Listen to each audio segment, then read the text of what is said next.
Bienvenue à tous dans cette table ronde très très intéressante. Je vous propose un petit jeu des rôles pour commencer. Du coup, je vais recommencer. On va se remettre dans l'ambiance. Bienvenue à tous. Comme vous le savez, aujourd'hui, c'est IA Web 3. On se retrouve tous ensemble dans ces 21 septembre 2028. Vous savez, le monde a bien changé dans les 5 dernières années. Et j'ai invité avec moi 4 experts pointures avec qui on va revoir ensemble comment le monde a changé ces 5 dernières années. Je vous propose de les découvrir. Vous laisse la parole pour vous présenter. Bonjour à tous. François l'Espagnol, moi je suis conseiller numérique à la Chambre de commerce de Troyes. J'interviens notamment sur la partie sensibilisation et accompagnement des entreprises sur les différents enjeux du numérique. Donc l'IA et le Web3 sont des enjeux qui arrivent aussi dans les entreprises. En tout cas, c'est des sujets qui montent. Il y a plein d'autres sujets, donc on est un peu 360. Donc je ne suis pas une pointure en IA ni en Web3, mais en tout cas, je peux vous donner là un peu le témoignage des entreprises qui commencent à avoir des problématiques sur ces enjeux-là, ou en tout cas à se poser des questions autour de ces enjeux-là. Et c'est vrai qu'elles sont un petit peu dans le doute sur ces nouvelles choses qui arrivent chez elles, que ce soit en communication, que ce soit même dans la gestion de leurs salariés et de leurs collaborateurs. C'est aussi des questions qui se posent sur qu'est-ce que je fais avec ChatGPT pour pouvoir faire monter mes équipes en connaissance sur ces sujets-là. Et comment, au niveau de mon entreprise, j'utilise ces technologies-là pour gagner en productivité notamment. Mais se pose plein de questions derrière sur comment je fais pour gérer ça. À la fois sur la formation, je viens de le dire, mais également sur les usages que je peux retrouver. Et comment utiliser ces nouvelles techniques pour améliorer mon entreprise et son fonctionnement. Donc c'est des enjeux qui sont évidemment très importants aujourd'hui pour les entreprises. Elles sont bien au courant de ces choses-là. Et elles attendent aussi, de la part notamment de la Chambre de commerce, d'avoir quelqu'un qui peut les aiguiller sur ces sujets-là. Bonjour à tous, donc moi je m'appelle Sanoléa Coty, je suis actuellement consultante IA chez Nbaya, qui est aujourd'hui une start-up qui construit des assistants métiers. Donc moi je serai un peu plus dans la partie plus active par rapport à Monsieur d'Espagnol, c'est-à-dire que moi je réponds directement et accompagne nos clients dans cette implantation d'IA, cette utilisation et cet apprentissage lors des réalisations de POC auprès de leurs besoins, au niveau de leurs besoins. Et donc c'est ce que je fais aujourd'hui. Donc c'est vraiment une découverte de la question, l'accompagner sur leur vision sur le long terme avec l'IA et l'utilisation qu'ils en ont aujourd'hui et de manière active au quotidien. Donc, voilà. Juste pour préparer un POC, c'est un proof of concept, c'est un prototype. Voilà. C'est pas une barre de chocolat. Donc, Ça marche pas. Ça marche pas. Alors donc, moi je m'appelle Denis Rothman, donc je suis un expert en intelligence artificielle. Donc je suis consultant essentiellement et livreur depuis plus de 35 ans dans les grands groupes, on va dire 440 ou groupes internationaux d'IA. Donc j'ai fait de l'IA finalement toute ma vie. Et donc j'ai déposé des brevets d'encodage, des brevets de chat déjà qui ont tourné chez LVMH, des choses comme ça. Bon, donc ça, voilà. Alors j'ai une autre activité, c'est que j'écris des livres sur l'IA, dont le premier monographe sur le sujet, quand ça n'intéressait quasiment personne en Europe, y compris sur GPT, qui est sorti en janvier 2021. Donc je suis le premier monographe qui écrit sur les différents modèles BERT. Et donc ça fait beaucoup de ventes aux États-Unis et en Asie, c'est traduit en chinois, en japonais, en sud-coréen. Donc ça engendre forcément du conseil et des présentations. Et donc c'est pour ça que je suis là aujourd'hui pour Martine. Voilà. Et donc je suis aussi bêta-testeur pour OpenAI et je fais du bêta-test chez Google sur Vertex AI actuellement. Voilà. Bonjour, je m'appelle Nicolas, je viens de Suisse et ça fait environ 16 ans que je suis dans le domaine de tout ce qui est de la transformation numérique Et récemment, bah, je m'intéresse en fait surtout au Web3 et à l'IA et surtout d'aspects, je dirais, bah, éthiques et comme moi je m'appelle plutôt un stoïcien en fait du numérique, en fait de comprendre justement bah, les outils en fait avant que ces outils nous contrôlent nous et justement comprendre en fait ce recul en fait sur tout ce qui touche en fait à la technologie et aussi comment je dirais bah, recentrer en fait l'humain en fait dans tout ça. Alors vous l'avez vu, hein, on a du lourd avec nous aujourd'hui. Merci beaucoup, merci beaucoup.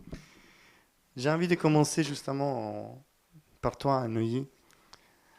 Comme tu le sais, en fait, on s'est vu la première fois, c'était en 2023, il y a 5 ans. Et on revient ici justement pour revoir ensemble comment ça s'est passé. Toi, avec ton côté justement éthique et surtout sociétal d'approche de la société, si tu voulais faire une petite rétrospection depuis 2023 de comment l'IA nous a aidé à comprendre et à faire évoluer l'essence de la conscience et l'autonomie du rôle de l'humain dans les marchés et dans la société du travail. Alors je dirais que je pense en 2028 on a mieux compris ce que c'est un jumeau numérique. Je pense que en 2028 on aura tous chacun un jumeau, je dirais, IA en fait dans le numérique et il sera lié justement à tout ce qui est lié à la Web3 en fait. Donc on aurait par exemple une IA certifiée blockchain pour dire bah c'est vraiment moi. Donc il n'y a pas de Noli en fait qui est avec une IA, donc il y aurait ma personnalité et je verrais qu'on pourrait tout à chacun vendre ou je dirais prêter ses services en fait à d'autres marques. On pourrait aussi voir des entreprises par exemple qui auraient leur propre IA en fait comme sorte de plugin et que bah on pourrait justement avoir ces transactions sécurisées avec une blockchain pour être sûr bah, que toutes les informations qu'on donne en fait sur soi en fait de façon numérique va bien à l'entreprise je sais pas L'Oréal ou autre et ça permettrait justement bah, d'avoir une extension de soi en fait je dirais éternelle étant donné que ce serait de façon dans le cloud en fait. Très bien, merci beaucoup. Sanoléa, 5 ans que tu travailles avec les entreprises, comme tu nous dis. Maintenant, en fait, on est en 2028, hein, donc tu as accompagné plein d'entreprises. Est-ce que tu veux nous dire comment tu as vu ces 5 dernières années évoluer les marketing auprès de tes clients? Premièrement, une démystification. La première approche, c'est que beaucoup de personnes, à travers l'IA, ont peur. Qu'est-ce qui va advenir de mon métier? Est-ce que ça va me remplacer? Comment dans le processus métier l'IA s'intègre aujourd'hui? Donc il y a une grosse partie d'éducation où j'aurai accompagné mes clients. Ils seront beaucoup plus heureux parce qu'ils seront productifs et auront du temps pour eux. Beaucoup plus zen dans cette balance vie privée, vie professionnelle. Et on peut faire aussi beaucoup mieux avec beaucoup moins. Parce qu'aujourd'hui, les campagnes marketing coûtent très cher pour certaines entreprises en fonction de la globalité de la campagne. Et donc aussi un gain financier pour des petites startups ou des solo-entrepreneurs qui ont besoin d'une exposition, d'un point de vue marketing en tout cas. Je me permets juste de rebondir un instant au titre personnel. Nous, c'est vrai qu'en 2023, on avait des semaines très pleines, mais aujourd'hui, en 2028, on peut se permettre de travailler 4 jours par semaine. On est tellement mieux. Parfait. Denis. Voilà, donc moi je vais déjà parler de 2023 et puis après je parle de 2028. Donc moi je suis plutôt côté productivité et surtout sur le marché américain ou Singapour. Je travaille pas beaucoup honnêtement sur l'Europe, c'est États-Unis. Donc là, par exemple ce matin, voilà, comme Martino il m'avait posé des questions. Je suis allé sur ChatGPT plus Data Scientist, donc c'est une partie particulière. Je charge une base de données que les personnes analysent aujourd'hui manuellement. Je lui demande de me faire une analyse de plusieurs millions de commentaires sur Amazon, sur la nourriture, sur les achats. Et il me déroule entièrement tout seul. On est en 2023, hein, c'est ce matin. C'est sur LinkedIn, je l'ai posté pour Martino. Et donc, il analyse tout seul, il fait l'analyse tout seul. il écrit, il analyse les champs, il les décrit, il écrit à quoi ça sert, et ensuite il fait une quinzaine de fonctions, fait des distributions, des régressions, mais il écrit en Python, il écrit le programme en Python, il le fait tourner en Python, il affiche le résultat en Python, et il continue à la fonction suivante jusqu'au bout. Donc là, on est ce matin. Moi, je suis axé productivité. Donc là, je me dis, mon pose dit, je n'ai pas besoin, moi, dans mon entreprise, d'un data scientist. J'en ai plus besoin. Moi, j'ai besoin de recruter quelqu'un avec un DUT qui va me coûter pas grand-chose, face à un doctorant de quelque part, et qui va me remplacer je ne sais pas combien de personnes. Ça s'applique à l'informatique, ça s'applique au développement de programmes IA, ça se prend au programme de marketing. Vous allez sur Microsoft, c'est pareil. Donc, je dirais aujourd'hui, je pourrais remplacer, je sais plus, je dis pas une entreprise à Paris où il y avait, je sais pas, 200. Comment ? Non, je dis pas le nom. Moi, je ne dis pas le nom de l'entreprise que j'ai vue. Il y avait à peu près 1000 personnes. Je dis, moi, demain matin, je passe. Vous mettez ces outils en place, il m'en restait 50. Donc, ça, c'est aujourd'hui. 2028, ça va se diffuser. Ça va se diffuser, mais monumentalement. Ça va arriver dans vos traitements de texte, dans Excel. C'est déjà fait aux États-Unis. Vous avez déjà Microsoft 360 Copilot qui est diffusé.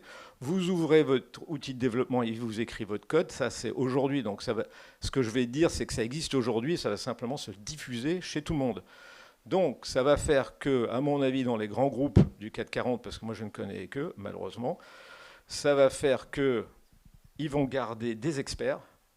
Et tout ce qui n'est pas expert, ça va dégager dans des sous-traitants qui seront dans des fermes de développement où il y aura des geeks qui vont développer en une journée ce que faisaient 20 personnes avant. Ça va être vraiment des usines à développement. Et il restera des experts dans les grands groupes.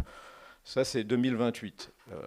Et en parallèle, je voulais dire un autre scénario Martino, il y aura des entreprises comme les tiennes qui seront proches du client ou des gens de la chambre de commerce ou toi, où vous avez un rôle pour empêcher les petites entreprises et les moyennes de sombrer, quoi, de leur dire voilà comment vous allez faire, vous inquiétez pas, vous allez trouver d'autres marchés, il va falloir un matelas, et vous êtes le matelas, moi je suis pas le matelas, moi je regarde ce qui se passe de l'autre côté, c'est dévastateur sur le plan technologique.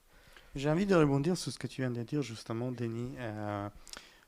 Au dernier World Economic Forum, justement, on a eu quelques chiffres qui a parlé de grossièrement l'anéantissement de 85 millions de postes d'emploi. Et effectivement, ces 5 dernières années, on l'a vu, 85 millions de postes d'emploi qui ont disparu. Mais contrairement à ce que les gens s'attendaient, finalement, on a vu 97 millions de créés. Alors, la réponse à ça, elle est très très simple. La réponse, elle est horrible, que je vais vous faire, parce que moi, ça fait longtemps que je suis sur le marché. J'ai déposé mon brevet en 1982.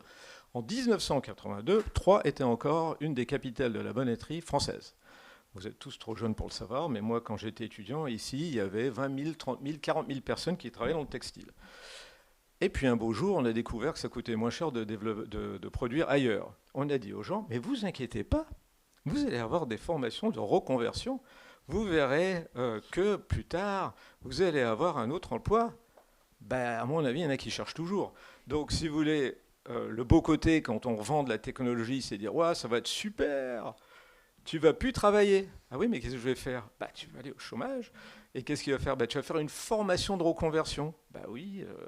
Alors, les emplois protégés en 2028, je suis en 2028. Moi, j'ai fait déjà le tour de mon quartier 15 fois. Emploi protégé maçon, couvreur, électricien, terrassier, tout ce qui s'occupe des jardins, horticulture, voilà, ça c'est hyper protégé. Non seulement ils ne savent même pas de quoi on parle, ils n'en ont rien à faire, pour ne pas dire des mots un peu plus grossiers. Donc, eux, c'est emploi protégé. Alors, tout ce qui touche un ordinateur, voilà. Donc, ce n'est pas les mêmes. C'est ça l'horreur. C'est qu'il n'y a qu'une partie qui est reconvertie et une autre partie qui est laissée pour compte. Mais comme ce n'est pas glamour, on met un petit couvercle dessus. Où ils sont, les ouvriers textiles de l'époque, ils sont où ? Je ne sais pas où ils sont, moi. C'est leurs enfants qui ont un travail, mais pas eux. Merci beaucoup, Denis. Donc, on s'est Si on était en 2023, en fait, on dirait aux gens de s'inscrire massivement à des CAP divers et variés, c'est ça? Pour moi, l'avenir, c'est le travail manuel. C'est trop sous-estimé. On est là, ouais, si tu rates tes études, tu vas aller au lycée pro, et puis tu vas faire menuisier. Attends, va demander la facture à ton plombier quand il vient de voir. Donc un ingénieur, ça gagne combien à Paris? Ça commence entre 2 et 3 000, mais vraiment les bons. Appelez votre plombier demain matin ou appelez votre électricien, vous allez voir. Pour moi, les métiers d'avenir sont des métiers physiques. Et ça, et il faut complètement renverser la table, parce que eux, moi j'ai un voisin qui travaille dans le bâtiment, mais je me régale à le regarder, il n'a rien à faire de tout ce qu'on dit ici. Ils mélangent de la peinture, ils font des peintures. Le week-end, il y a tous ces potes du bâtiment qui viennent, ça mange, ça boit, ça rigole et tout. Je suis allé le voir, je dis, mais dis donc, c'est cool ta vie. Parce que nous, dans le service, pourquoi tu te casses bien la tête, mon vieux? Tiens, tu veux pas une bière là? Donc je pense qu'on a surévalué nos métiers, qui sont des métiers un peu stressants, toujours la technologie. On a sous-évalué les métiers physiques d'artisanat, et on ferait mieux, parce qu'il en manque 60 000 personnes dans le bâtiment, il y a un travail phénoménal. Peut-être que moi, si je recommençais ma carrière, je serais menuisier de meubles, de choses comme ça. Il n'y a pas que l'informatique dans la vie, hein. C'est vrai, c'est bien vrai. Super, super. Et peut-être simplement pour rebondir aussi sur ce qui a été dit et la vision en 2028 sur les grands groupes notamment que tu évoquais. Nous, évidemment, on travaille plutôt sur des petites entreprises, des commerçants, des artisans justement et des petites PME qui ont évidemment pas envie de mourir non plus, qui ont bien compris que ces enjeux-là les concernaient aussi. Ce n'est pas seulement les grands groupes, elles peuvent aussi se réinventer et réinventer notamment sur la partie RH est vraiment aussi importante pour eux dans le recrutement et dans la gestion de leurs équipes. Comment je motive mes équipes au quotidien, comment je fais pour les attirer dans ma boîte. Et l'IA peut être évidemment quelque chose d'important dans le recrutement, puisque en fait, ce qui va se passer, c'est que là, si on est en 2028, les compétences que je vais demander à mes équipes, ça va être d'être capable de pouvoir gérer ces IA, de pouvoir gérer ces scripts, ces prompts, et de pouvoir chapeauter un petit peu mes équipes marketing que je n'ai pas. Ce sera en fait une personne. Mon équipe marketing, ce sera une personne et qui pourra faire une vidéo pour mon prochain spot publicitaire ou mes posts sur mes réseaux sociaux, etc. C'est comme ça que ça fonctionne aujourd'hui en 2028. Et du coup, comment je m'adapte entre 2023 et 2028 à ces nouveaux enjeux pour les petites entreprises? Eh bien, ça va être la capacité dans le recrutement à pouvoir intéresser les gens à des missions peut-être plus sympas, plus diversifiées, avec plus d'autonomie. C'est ça qu'on entend aujourd'hui dans les recrutements, c'est je veux plus d'autonomie, je veux faire des choses un peu différentes. Passer une journée à faire un compte-rendu d'une réunion Skype ou d'une réunion Teams qui a duré 1h30, ça ne m'intéresse pas, ça ce sera automatisé, ce sera diffusé de façon automatique. Tout le monde aura eu l'info et la bonne information qui aura été synthétisée en 2 lignes pour pouvoir avancer et puis pouvoir, moi, petite entreprise, dans le bâtiment ou commerçant, pouvoir me dire j'ai une équipe marketing qui tourne bien, j'ai aujourd'hui des stagiaires qui vont faire un peu des tâches un peu subalternes, demain c'est l'IA qui va me permettre de pouvoir rivaliser avec les grands groupes. Et tu parlais de grands groupes où ils sont aujourd'hui 1000 et demain peut-être 50 seulement. Et dans les entreprises, je pense que les petites entreprises pourront, et on le voit aujourd'hui ici avec ce salon, vous n'étiez pas nombreux à organiser ce salon, et en termes de communication, de fonctionnement, avec des équipes réduites, qui comprennent un petit peu ces enjeux-là, qui sont formés à ces enjeux-là. Je pense qu'on peut faire des grandes choses et imaginer des choses de taille plus importante avec des équipes réduites, qualifiées et qui seront motivées par le résultat final et pas par le chemin par lequel elles sont arrivées à le faire, puisque ça, ce sera simplifié. Et elles auront accès à des technologies qui aujourd'hui sont complètement inutilisables pour elles ou inenvisageables en termes de budget. Elles en sont encore à essayer de se mettre au RGPD ou à faire une belle signature mail ou à éditer une facture et à se rappeler qu'elles ont édité une facture, etc. C'est ça qu'on voit aujourd'hui, hein. Et Maxime peut en témoigner aussi, qui travaille à la Chambre de commerce. On en est, les enjeux d'IA à 5 ans, 10 ans, 20 ans, elles, ce qu'elles veulent, c'est déjà avoir un site internet qui fonctionne. Elles veulent avoir une page Google avec plus que 2 avis négatifs. C'est ça les enjeux pour ces boîtes-là aujourd'hui. Donc,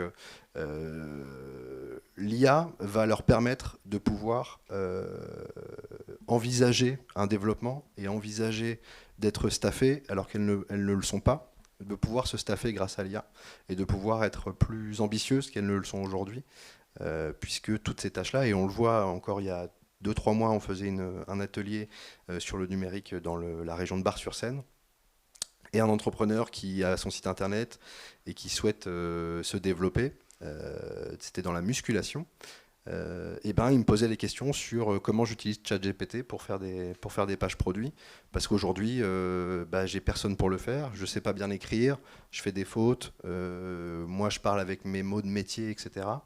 Mais faire des belles phrases, faire des belles descriptions et sortir des descriptions de mon fournisseur, ça peut me permettre d'aller gagner un peu des parts de marché sur Internet, d'être un peu plus visible. Donc je pense que ces enjeux-là, à la fois de visibilité et marketing, ça t'es bien placé pour le savoir aussi sur la partie marketing, mais ça va à mon avis au-delà, et en 2028 on sera plus sur comment j'intègre ces compétences-là auprès de mes collaborateurs et dans mon quotidien pour pouvoir gagner des parts de marché et exister encore. Parce que je suis 2 ou 3 personnes aujourd'hui et je peux faire le boulot de 40 ou de 50. Et elles ne seront pas nombreuses à avoir franchi ce pas-là. Elles ne sont pas nombreuses encore à avoir franchi le pas du numérique dans les usages, on va dire, qu'on utilise tous aujourd'hui. Il y en a encore plein qui sont évidemment à la ramasse, alors au-delà des artisans ou dans le bâtiment, mais même des commerçants, des petites entreprises dans l'industrie, etc., qui sont toujours pas prêtes au numérique de base. Ces entreprises-là, elles vont évidemment mourir si elles ne sont pas prêtes à former leurs équipes, à embaucher des gens qui sont prêts à aller dans ces métiers-là et à leur proposer autre chose que de faire des comptes rendus de réunion et d'assister à des formations en visio. Très bien. J'ai envie de rebondir personnellement, si vous me permettez. Et ben, moi, je me rappelle, en 2023, justement, on regardait Netflix. Et moi aussi, je regardais Netflix. Aujourd'hui, on regarde Holo Netflix, avec des hologrammes et tout ça. Et j'avais vu un passage dans une série qui s'appelle Dracula, je crois, Dracula ou quelque chose comme ça. Et à un moment donné, vous allez comprendre les liens, hein, ça va venir. C'est pas juste que j'ai envie de parler de ma série préférée, hein, je vous assure. Et à un moment donné, en fait, Dracula il se retrouve dans les temps modernes et dans un appartement moyen d'une personne moyenne, voilà. Et il commence à faire des compliments en disant vous avez l'air d'être très très aisé. Elle fait ah bon, oui, il fait chaud, on est bien, vous êtes à l'aise, vous avez de l'eau courante, il y a à manger. Et en fait, vous avez combien d'esclaves? 300, 500? Et cette personne, elle hallucine complètement. Bon, il finit par la manger. Enfin, pour lui, le sang, ça c'est une autre histoire. En fait, ça m'a fait travailler. Et je me suis dit, je connais les créateurs de la série, ils sont connus pour être assez réalistes, faire des propos complètement délirants. Et je constatais en fait qu'il y a effectivement une étude qui confirme ça. Aujourd'hui, en fait, nous avons un confort tel qu'il y a 400 ans, aurait requis au moins 600 personnes au service de chacun citoyen. Donc pour ceux qui croient que la productivité qu'on a aujourd'hui en 2028, c'est-à-dire faire le travail des 40 personnes, on s'est dit, très raisonnablement, en 2023, on se disait, c'est absolument impossible d'avoir un tel niveau de projection. Pourtant, l'histoire nous montre que oui, c'est tout à fait possible de faire fois 600 sa production. Et, étrangement, la société s'adapte. J'ai envie donc de rebondir justement sur 3. Comment est-ce qu'en fait a évolué par la suite dans l'espace digital les entreprises, comment est-ce qu'en fait, on le sait, en 2023, en fait, on avait des liens, on commençait à s'y intéresser, mais il n'y avait pas encore la culture de la création de la donnée pour l'exploitation à long terme. Du coup, on avait un problème où on créait des puissantes IA sur des données qui n'étaient pas fiables. Mais aujourd'hui, en 2028, on a résolu ce problème. Comment nous y sommes pris? Par la qualification de la donnée, tout simplement. Toute donnée ne fournit pas un résultat probant dans tous les cas. Pour avoir un résultat, il faut une donnée qui est il faut une donnée qui est qualifiée. Et pour répondre à ta question, la nature n'aime pas le vide. Donc,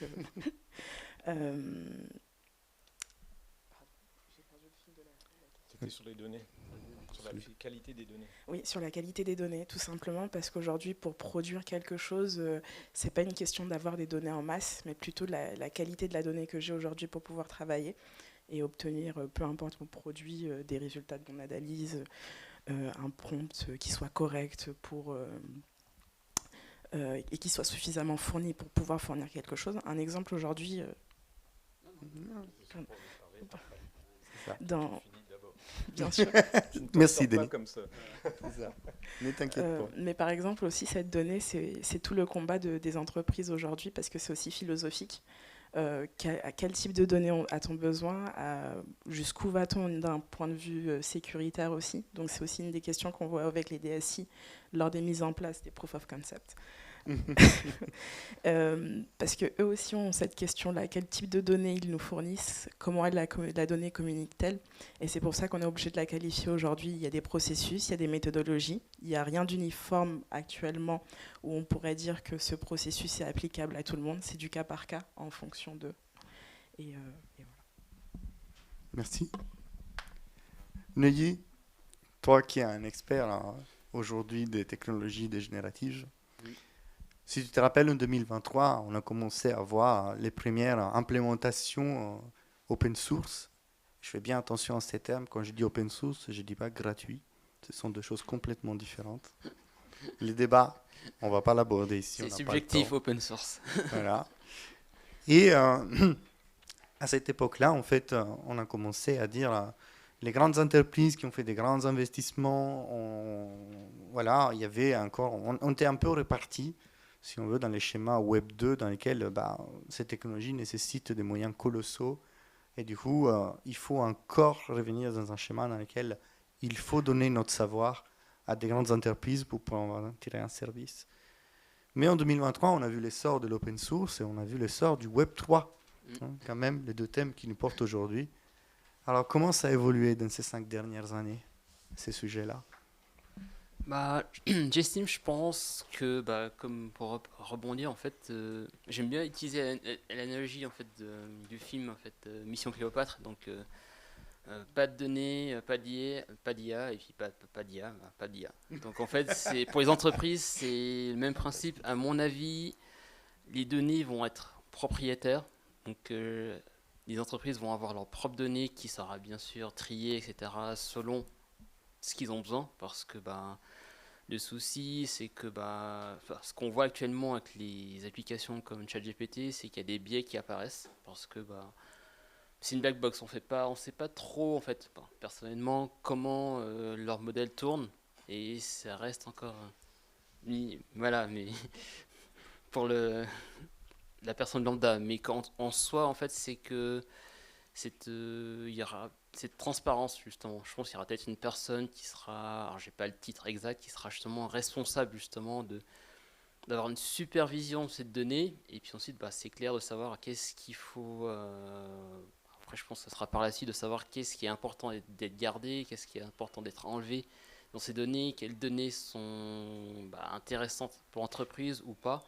Et justement, il y a toutes ces questions à se poser, justement, à avoir une espèce de modus operandi, justement, sur comment on trie justement la data en fait, au sein des entreprises. Merci. Denis, je crois que tu voulais rebondir, c'est ça ? Bon, alors je vais essayer d'être concis, mais il y a des tas de problèmes ici. C'est-à-dire que moi, je fais des bêta-tests. Donc, je ne suis pas en 2028, je suis en 2023, et je vois ce qui est en train de se faire. Et je ne sais pas répondre sur le plan sociétal. Je dis tout de suite que moi, je suis juste le geek de base, un peu bête. Il n'y a plus besoin de prompt. Donc, quand vous dites qu'il y a besoin d'un prompt, il n'y en a plus besoin. Il y a pas, les prompts, maintenant, je prends un texte, je vais dans une entreprise, je lance un truc, je pompe tout ce qu'il y a dans la boîte, il me fait les prompts, il fait les prompts, il ne me contacte toujours pas. Moi, j'ai fait le programme déjà. Je vous parle d'un programme réalisé, c'est un POC, c'est un prototype. Il prend le texte de la boîte, il fait le prompt tout seul, il lance tout le plan de marketing tout seul. Si vous vous connectez à DeepMind, il peut écrire un journal tout seul. Si vous vous connectez à Microsoft Designer, pas la version web, mais il vous crée tout ce que vous voulez comme slide, PowerPoint, vidéo, etc. C'est un problème de données, mais il y a déjà 2 fonctions sur Vertex AI et sur OpenAI où ils corrigent déjà les données. Et il y a aussi les données synthétiques que vous pouvez déduire déjà de tout ce que vous faites. Ce qui fait que moi, je vois plutôt de l'industrie 4.0, pour ceux qui savent ce que c'est machine à machine. Moi, je vois de la machine à machine, parce que tout le monde dit oui, mais ça va être ton copilote, tu vois, et toi, tu vas le piloter parce que tu domines l'outil.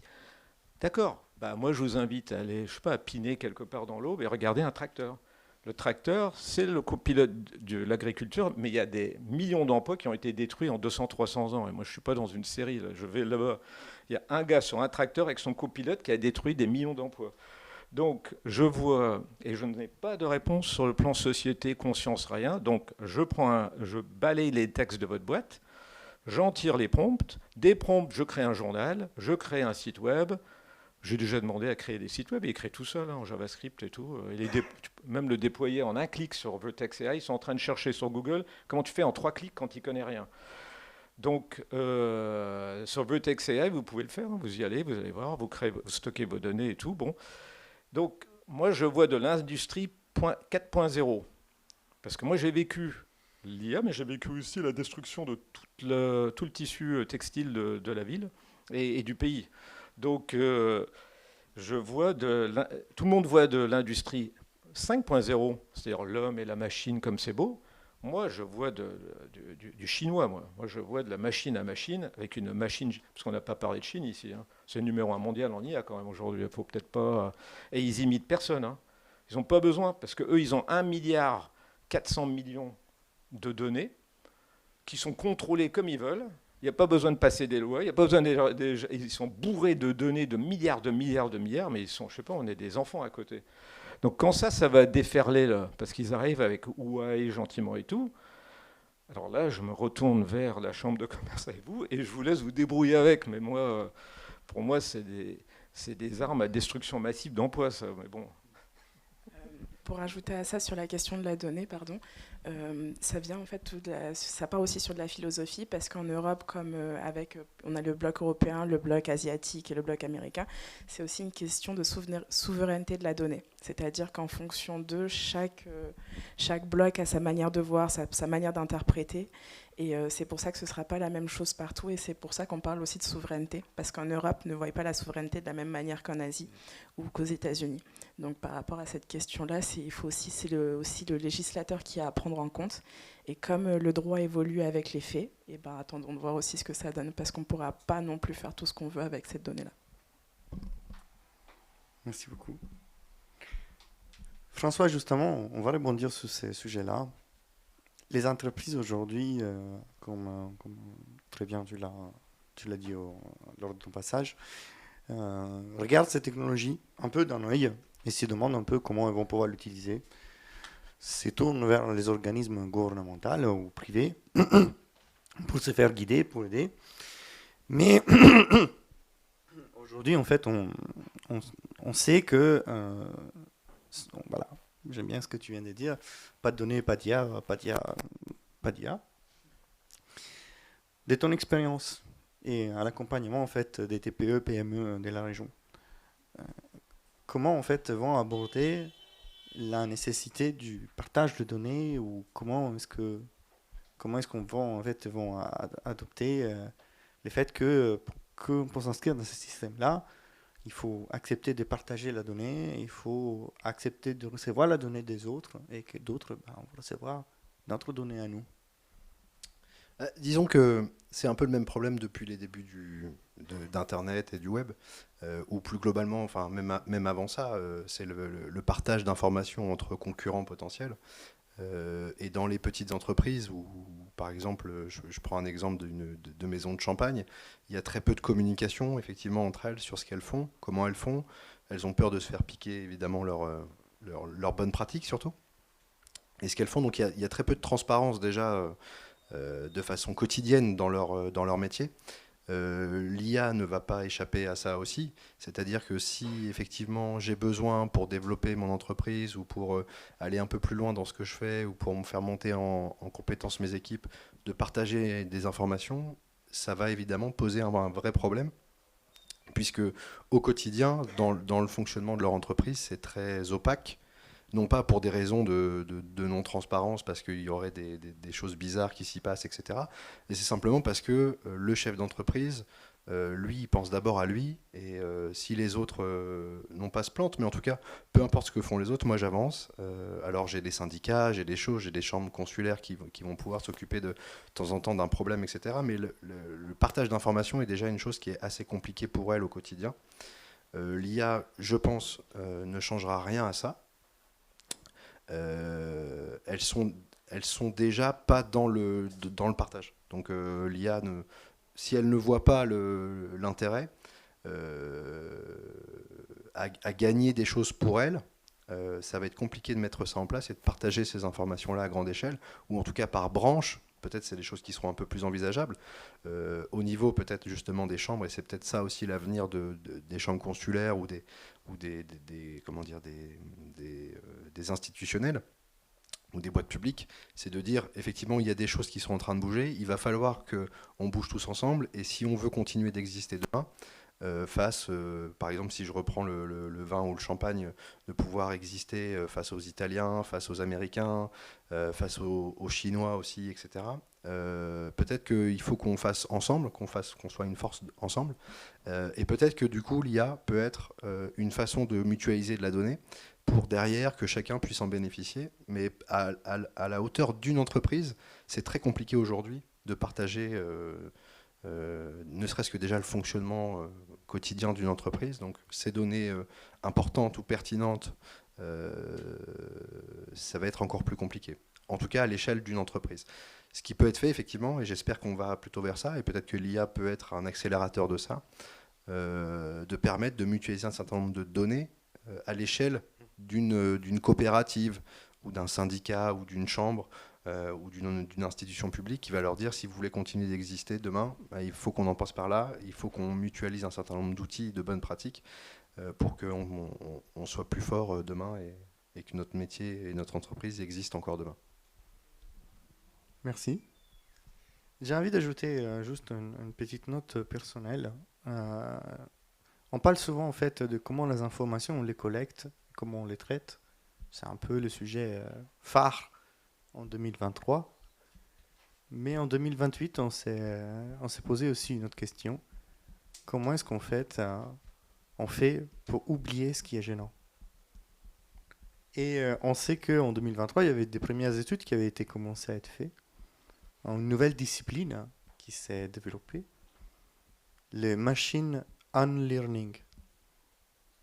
L'étude de comment on fait pour enlever les biais et les informations gênantes dans la machine.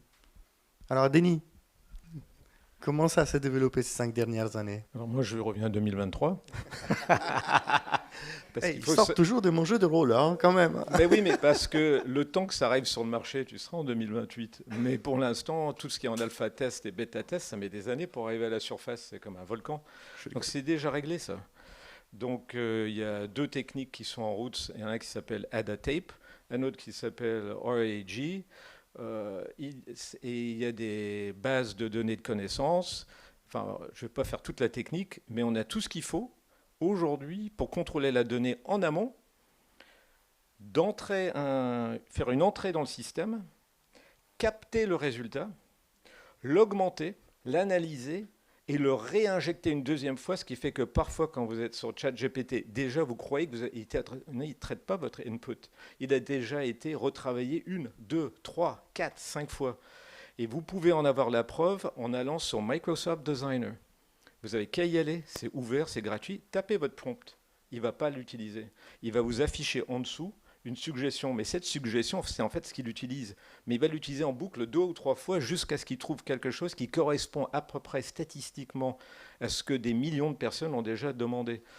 Donc la donnée, c'est fichu, mes amis, parce que déjà sur OpenAI, j'ai accès à des bases. je sais à peu près ce que tout le monde fait ici, parce que les gens qui vont sur ChatGPT ne le savent pas, mais c'est stocké dans des bases que les développeurs, nous, on a accès pour contrôler justement les résultats. On peut mettre 15 filtres en amont, on peut mettre des bases de connaissances, comme toi tu disais, et on fait les questions qu'à partir de là. Il y a vraiment des technologies, c'est fait ça. Maintenant, ce qui ne va pas, et là je reviens, je vous laisse vous débrouiller sur le plan philosophique et sociétal avec ça, c'est que je n'ai pas besoin, moi, que la boîte de champagne me donne ces données, moi. Mais j'ai l'IA, moi. La bourse de New York, déjà, fonctionne à une grande partie automatiquement en pompant tous les sites. Ils vont sur des tas de sites, ils vont dans des bilans, ils regardent ce que les gens achètent, le fournisseur. Qu'est-ce qu'il a acheté, votre boîte de champagne? Il l'achète quelque part, des choses. Moi, je sais ce qu'il achète. Il va acheter la liqueur pour mettre un coup de liqueur. Mais il l'a acheté où? C'est sans son bilan. Donc, je vais pomper son bilan, je vais tout pomper et je vais reconstituer un ghost profile. Et je vais refaire des produits, je vais faire du reverse engineering sur tout ce qu'il fait. L'IA, vous le voyez toujours du côté gentil, moi je le vois du côté pomper. Vous allez sur YouTube, il s'en fiche de comment vous appelez. Il regarde vos habitudes, il compare à d'autres habitudes, il peut trouver votre âge, il peut presque faire une photo, comme un peu ton logiciel. Par exemple, ma question préférée, j'en finirai là-dessus, c'est, t'es sur Facebook? Ah non, moi je ne suis pas sur Facebook, moi, parce que moi, ma vie privée, je dis, bah bon, mais pourtant Facebook te connaît parfaitement, parce que tu as des amis qui t'ont pris en photo, ils sont sur Google, tous ces gens-là, les données, ils se les vendent, ils se les revendent. Donc on va tout trouver, il n'y a pas de vie privée là. Et ce que je vois, moi, personnellement, pour ça que je suis à peu près, on dirait, un cégétiste quand je parle de l'IA. Alors, je suis un passionné de l'IA, j'adore ça, je fais ça toute ma vie, mais moi, ce que je vois, c'est pas beau, hein. Tout le monde a l'air gentil ici, mais moi je vois tout ce que les gens ils font la nuit et qui tapent sur des sites et tout ça, on doit le filtrer nous. On est des bêta-testeurs, donc on doit regarder les horreurs qu'écrivent des gens. Et l'imagination humaine en matière d'horreur, je peux vous garantir que ça dépasse l'imagination. Ou les reviews, les gens qui font le support. J'ai fait un truc de support pour une formation le mois prochain, je l'ai presque regretté. Mais les insultes que les gens envoient aux entreprises... il y a un côté extrêmement moche de l'être humain, et puis on est obligé de regarder ça, nous, pour les filtrer. Donc en fait, il n'y a pas de secret, on sait ce que tout le monde fait. Quand vous signez sur Google, il y a un truc qui dit qu'il y a un robot qui le lira d'une manière. On sait tout. On sait tout ce que vous faites, et on peut tout reconstituer où vous allez en fonction des messages, vous le savez bien, que vos pubs et tout. Donc la donnée, c'est fini, et puis ça me rappelle une autre image, je finirai là-dessus. Allez sur l'avenue Pasteur, ici. Il reste combien de petites boulangeries ?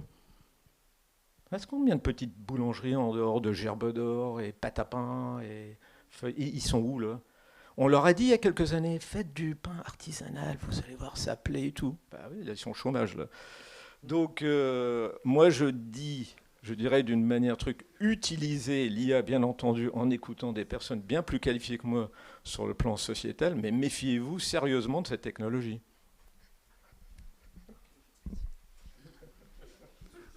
D'enchaîner après ça.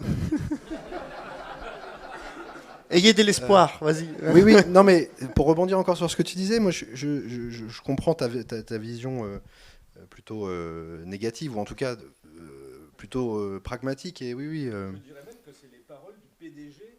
Oui, tout à fait. OpenAI, hein. Il a été au Sénat américain, il a dit exactement tout ce que je viens de dire.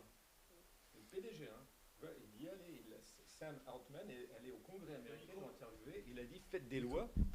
Il y allait, le PDG de Sam Altman ne dit pas autre chose que moi. Vous pouvez même aller sur le site, il y a un article de 15 à 20 pages qui dit exactement ce que je dis en pire. Donc il dit mais méfiez-vous de nous. C'est le PDG ce qui dit ça. Il est allé au Congrès, faites des lois. Donc moi je ne suis pas négatif, j'écoute ce qu'il dit. Non mais très réaliste, sans problème. Mais effectivement, tu disais l'artisan, les métiers des mains, de la main, etc., vont pouvoir prendre ce contre-pied-là. C'est déjà le cas aujourd'hui, hein. C'est-à-dire qu'effectivement, il y a les boulangeries, tu parlais de boulangerie, il y a quand même un retour à l'artisanal et au fait main et à la petite boutique et aux artisans et à la mutualisation. Alors ça passe peut-être par la mutualisation des moyens, parce qu'il faut des moyens, il faut un local, il faut des machines, etc. Mais l'humain, effectivement, par rapport à tout ça, c'est toujours adapté. Les entreprises se sont toujours adaptées. Il y en a qui meurent, il y en a qui se créent. Peut-être que ça va plus vite d'un côté comme de l'autre aujourd'hui. ça monte aussi plus vite, puisque ce que je disais tout à l'heure et ce qu'on voit aujourd'hui avec les résultats, on va dire, concrets de ce qu'on peut faire aujourd'hui. On n'est pas effectivement en Chine ou aux États-Unis à penser à 2050 ou à des milliards de données et de choses, d'applications. Là, concrètement, les entreprises ont des vrais besoins et peuvent se développer plus rapidement grâce à ça, concrètement, peuvent bénéficier d'un support technique, logistique, intellectuel, de données qui est beaucoup plus large qu'avant. Celles qui s'en servent aujourd'hui font des choses assez bluffantes, et on le voit même effectivement dans les entreprises qu'on accompagne, celles qui ont compris et celles qui sont passées à l'utilisation, on va dire, un petit peu plus poussée de ces outils-là. Alors on parle surtout d'IA générative aujourd'hui, mais elles sont capables de survivre et de proposer une expérience à leurs clients en étant en local, mais en ayant une communication ou un positionnement qui soit plutôt une grande boîte ou une grosse structure. Donc je crois que peut-être ça peut passer par là aussi pour elle. C'est le côté artisanal, local, mais avec des moyens de grosse structure qui permet d'avoir le meilleur un peu des deux mondes. Peut-être finir là-dessus, c'est pas mal. C'est une note positive. Neuilly, du coup... Alors moi, justement, pour rebondir justement sur cet aspect, je dirais, de création destructrice, ça me fait un peu penser au discours du designer d'Apple quand il avait sorti la première Apple Watch, disant que bah voilà, l'Apple Watch est là, ça sera la fin des montres suisses. Ça, c'est environ, je pense, environ 10 ans, et pourtant, bah, les montres suisses se portent pas tout autant mieux comme avant, en fait. Et je pense, c'est comme l'idée, justement, il y a cet aspect artisanal, en fait, beaucoup, parce que je pense, pour faire une montre mouvement, quand je suis allé dans les ateliers, justement, quand ils sont en train de montrer les montres, en fait, à la main, au microscope, je me vois difficilement un robot le faire, justement, avec une telle précision, en fait, de remonter, etc., toutes les montres, encore les ouvrir et toutes les garanties.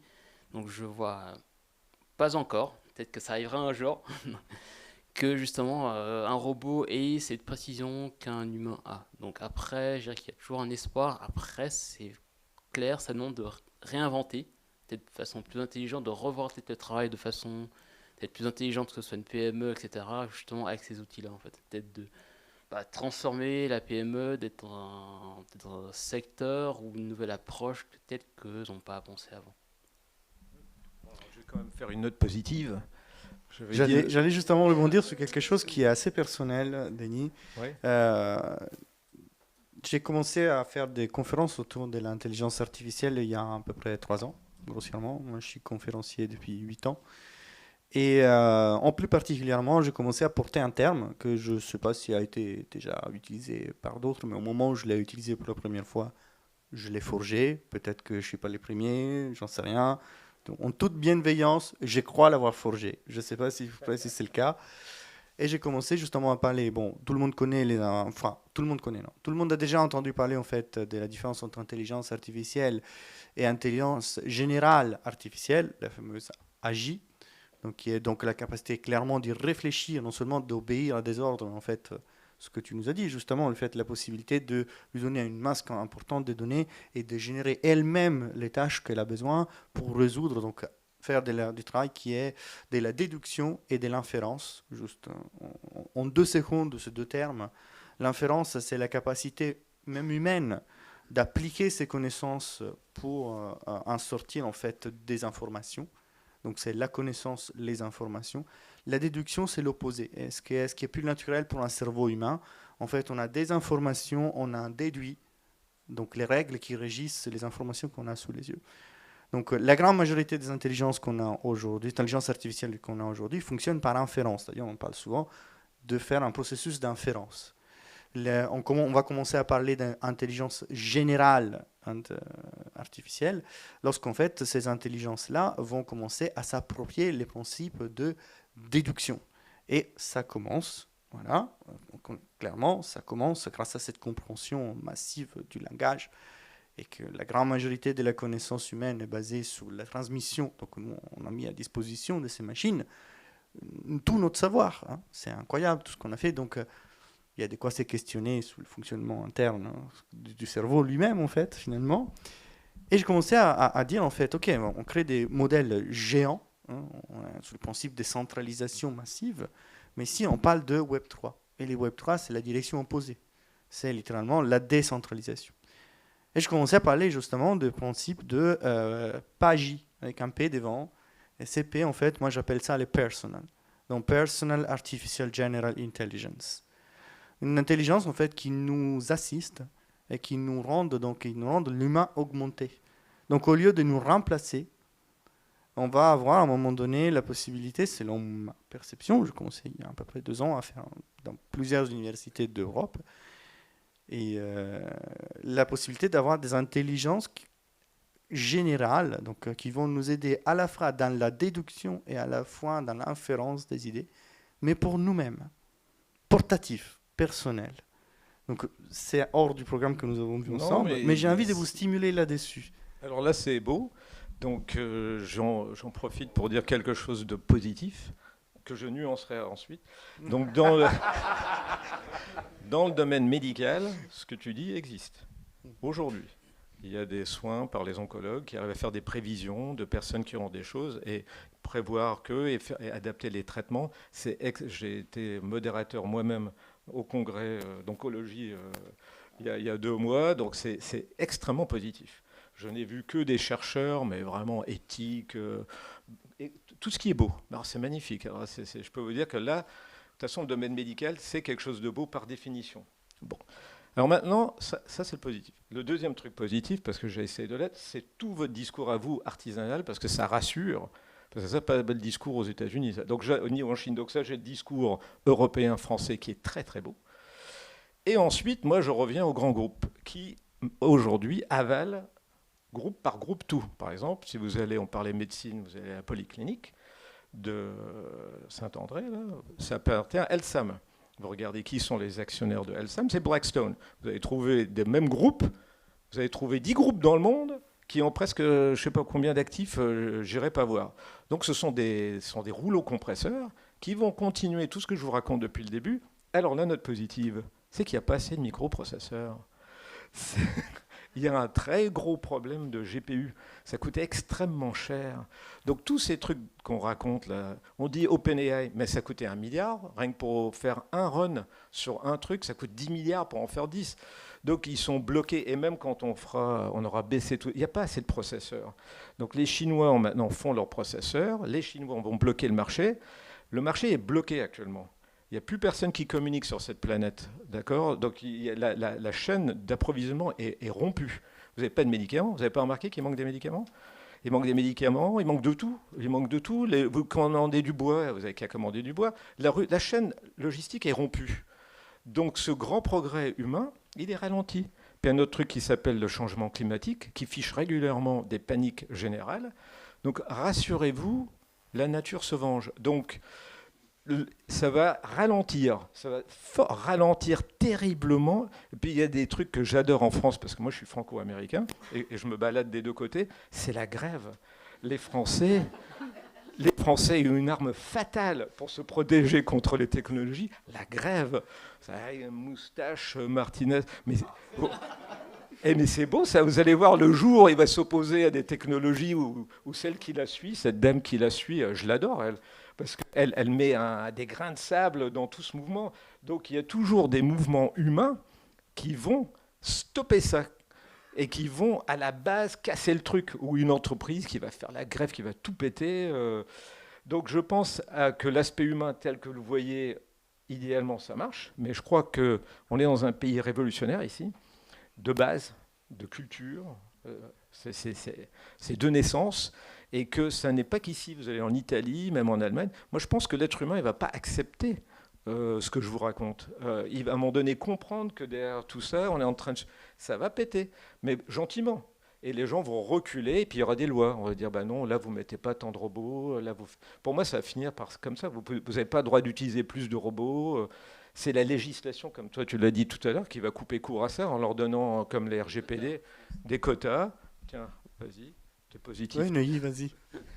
Positif. Non, je pense que ce sera une balance entre les deux, justement. Je pense qu'il y aura un certain moment où les gouvernements ou les législateurs, justement, ils vont peut-être se dire... ou les humains eux-mêmes, je pense qu'ils vont voir qu'il y aura un trop gros déséquilibre. Puis généralement, la nature n'aime pas le déséquilibre. Donc c'est soit ça finit en clash, ou c'est soit il y a des personnes qui vont être forcées justement à un équilibre, en fait, soit en mettant des quotas dans les entreprises, où il faudra, je sais pas, c'est 50% d'humains et 50% d'IA. 1% d'humain, parce que 1% d'UA, ça suffit à déjà... Voilà, non, voilà. Donc je pense qu'il y aura des quotas, en fait. Et sûrement, il y aura peut-être le débat du revenu universel qui va peut-être revenir, parce que qu'est-ce qu'on va faire des personnes qui ne peuvent pas s'adapter, soit parce qu'elles sont trop âgées. Il y a aussi ce problématique des personnes qui ont plus de 50 ans, qui ont de la peine à retrouver du travail déjà maintenant. Et il y a aussi des personnes qui n'ont peut-être pas assez de fibres, je dirais, informatiques déjà. Alors ça, moi, le revenu universel pour ça, mais c'est une horreur ce truc. Donc tu vois, toi, tu es un petit nul. Donc tu vois, toi, tu peux pas gagner 3 000 à 4 000 euros par mois parce que toi, tu captes rien. Mais nous, on va te donner un revenu universel, je sais pas, 1 500 euros. Mais tu pourras pas voyager comme moi, qui suis ingénieur IA, tu pourras pas aller au Maroc. Non, toi, tu es resté chez toi avec ton revenu universel. Donc on va créer une société... on va vers peut-être autoritaire, j'en sais rien, mais on ne peut pas faire ça à des êtres humains. C'est pour ça que j'aime beaucoup ces histoires d'artisanat, de rouvrir des boulangeries, peut-être virer certains tracteurs. Moi, j'y Donc crois. si on retient en fait effectivement... Ou faire du un Martino, métier, comme de Martino, aller dans des petites boîtes. Moi, je crois à l'artisanat, moi, revenir à la terre, au truc de base. On est un peu déraillé, là. Donc La si on planète est un note, peu déraillée, si on là, note quand la même. société à l'issue de l'IA au bout de 5 ans, c'est un retour au métier du territoire. Voilà. Ou encore, justement, on peut peut-être voir des métiers justement liés, par exemple, à la terre, justement, l'entretien des forêts, par exemple, pour éviter, étant donné que le climat avec les sécheresses, donc ça peut, ou sinon, faire des reconversions dans ce domaine-là, en fait, peut-être former les personnes en contrepartie, vous avez peut-être ce revenu, mais... On baisse pas le revenu. Ouais, non, on baisse pas le revenu, Bon. mais il y a une Voilà. contrepartie, en fait, c'est simplement... Il a une maison, il a des enfants, tu vois, dans la forêt, Non, en tout cas, je pense, après, c'est tout un débat justement sur une contribution, je dirais, à la société en général. Ces métiers qui ont disparu ou ont été transformés. Alors moi j'ai envie de dire, on a un panel magnifique et on a aussi un public très attentif. Clairement, je vous vois, c'est fantastique. Ça serait dommage de ne pas prendre le temps de vous laisser prendre la parole pour que vous puissiez les interroger à ce qui vous brûle sous la langue. Ok ? Alors j'ai vraiment envie juste de donner une toute petite conclusion personnelle et j'insiste sur le fait que ce soit totalement personnel et puis je vous propose de poser au moins une question à chacun de nos intervenants. Donc petite conclusion personnelle, il était déjà des temps d'Aristote que les grands experts disaient que les nouvelles technologies et les nouvelles connaissances auraient été la déchéance de la société à venir mise entre les mains des responsables des nouvelles générations. On a quand même survécu à la bombe nucléaire. J'ai envie de dire, les risques est bien là, mais nous sommes programmés pour la survie. L'être humain est programmé pour garantir la succession. Et on va y arriver encore cette fois. Aux questions ? Bonjour. C'est pas vraiment une question, mais finalement, ce qu'on ressort de cette nouvelle technologie qui apparaît un peu plus ces dernières années, c'est que c'est l'être humain qui restera décisionnaire de ce qu'on en fera. Que ce soit le cadre légal, réglementaire ou n'importe quoi.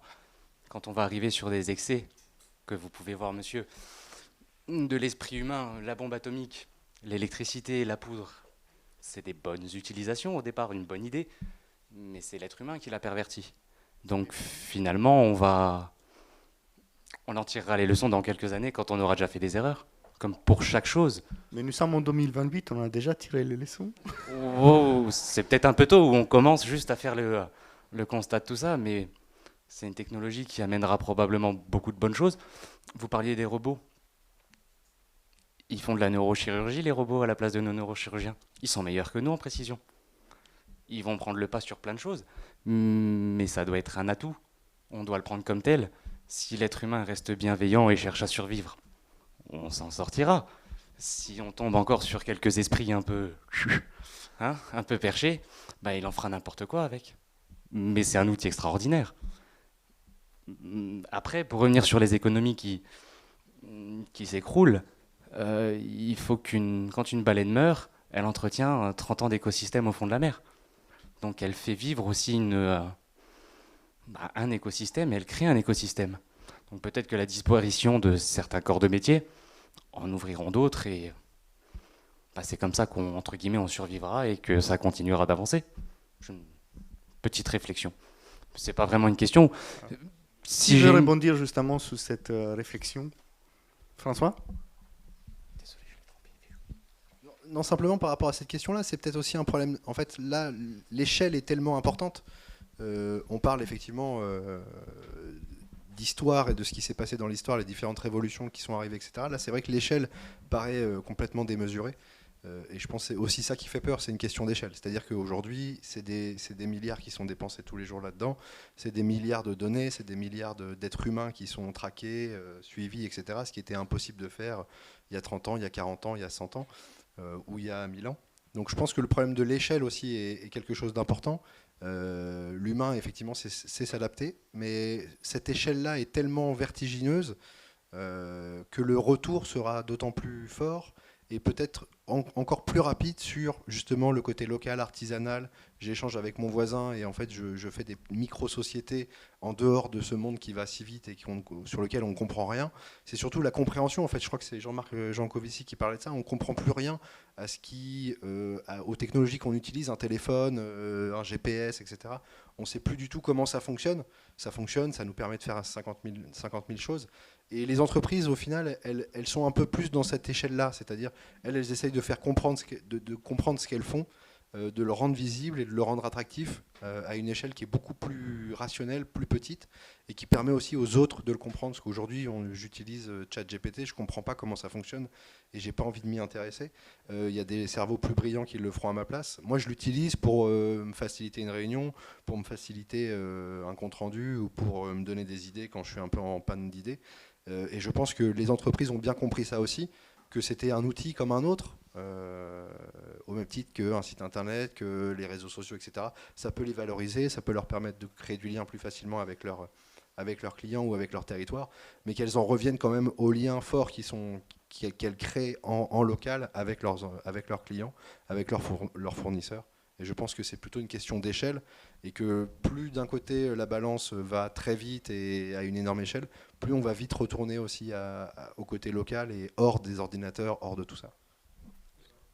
Alors donc si on fait la synthèse de ce que tu disais là, et plus là, alors c'est évident, et ce que tu dis toi, l'être humain est câblé pour la survie. Mais pour sa survie. C'est pour ça qu'il y a des guerres. C'est parce que moi je veux survivre face à l'autre, donc je vais le détruire parce qu'il menace ma survie. Donc il y a aussi le facteur climatique, parce que ça on n'en parle pas, c'est 10 fois plus important que notre conversation. Donc moi je pense que si on fait la somme, ça va aller mieux. Mais il y aura des sacrés dégâts. Moi je vois ça en centaines de millions de morts. Moi. C'est-à-dire qu'à un moment donné, le climat ça va être bien, mais quand il y aura 100 millions de morts, là il y en a 10 000 en Libye, un de ces quatre ça va être 1 million, ça va être un truc en Inde. Quand il va y avoir 60 degrés, il y a 60 degrés plusieurs fois en Arabie Saoudite, il va y avoir des gros dégâts. Et l'être humain, effectivement, il s'adapte. Mais il s'adapte quand il tape sa tête dans le mur. Donc à ce moment-là, il va avoir des gros retours en arrière. Il y aura des tas de gens qui vont survivre, être contents, mais j'espère que je ne suis pas dans le lot des dégâts, c'est tout. Donc c'est clair. Il y a de l'espoir, parce que il y aura des êtres humains. Si Denis nous dit qu'on va survivre, c'est qu'on va vraiment survivre, là. Hein, on est déjà en 2028. Donc je vous propose une dernière question. Il nous reste le temps pour une dernière question.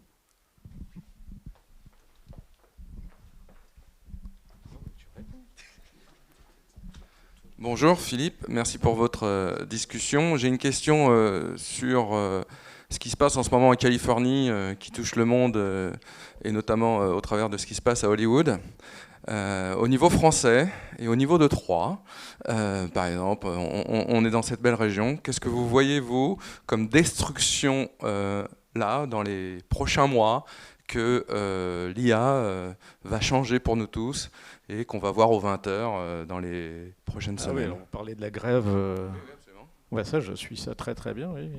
Oui, bah, donc oui, L'IA est en train de détruire totalement le cinéma, peut-être. Bon, la vérité, c'est simple, c'est qu'on peut écrire un script sans le scénariste. Alors les scénaristes disent « je ne veux pas que vous me donniez un scénario déjà fait par un système et que moi je dois passer mon temps à corriger les erreurs ». Sauf que le système, de mois en mois, il commence à prendre des tas de scénarios et maintenant on ne voit plus la différence parce que vous pouvez rentrer « act as Brad Pitt », machin, bon. Alors, donc ça c'est très négatif. Ensuite, moi l'autre jour j'ai recréé une image de Brad Pitt que je peux, comme toi tu as fait avec ton système, voilà, très bien, que j'anime en vidéo et que je peux lui mettre sa voix, parce que sa voix, je peux la reproduire. Je dis que c'est catastrophique sur le plan création, que ça devrait être interdit. Donc, c'est pas très compliqué. Les œuvres, c'est pas une œuvre d'art, ça. C'est une machine. La machine, elle a fait le tableau, il est beau. Non, c'est une machine qui a fait ça, mon gars. T'es cinglé ou quoi là?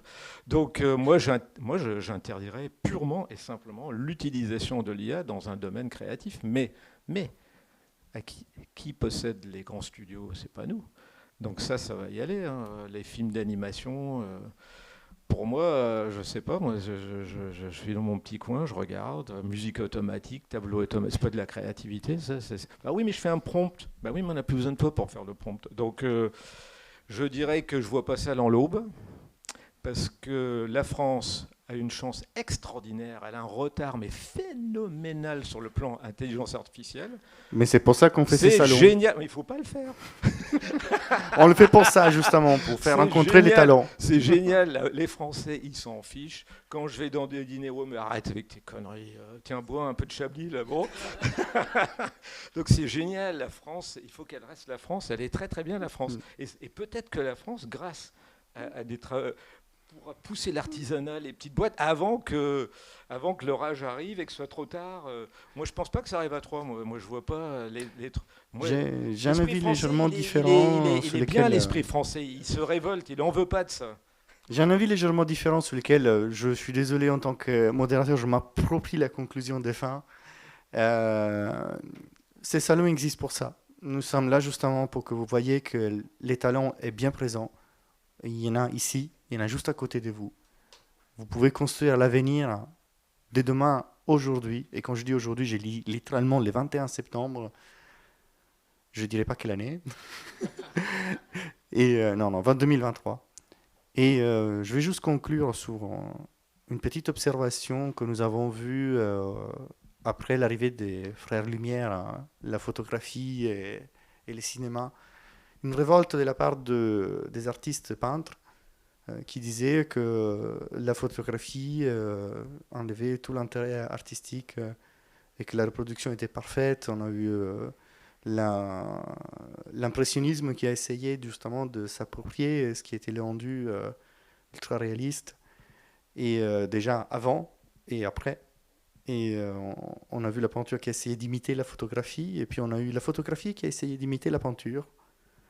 Et finalement, en fait, la photographie est devenue une art à part entière. Alors, il y a de l'espoir. Je voudrais Merci beaucoup. Merci à tous et à toutes. J'ai aussi un dernier message, et c'est plus un encouragement pour les petites entreprises. Sachez qu'aujourd'hui, pour mettre en opposition avec les grosses GAFAM et pour avoir la chance, l'innovation vient des petites entreprises. Aujourd'hui, les GAFAM sont prêtes à vous racheter et ils recherchent ça parce que de leur structure et de leur fait, eux ne sont pas là pour innover. Ils sont là pour vous racheter, ils sont là pour prendre vos créations.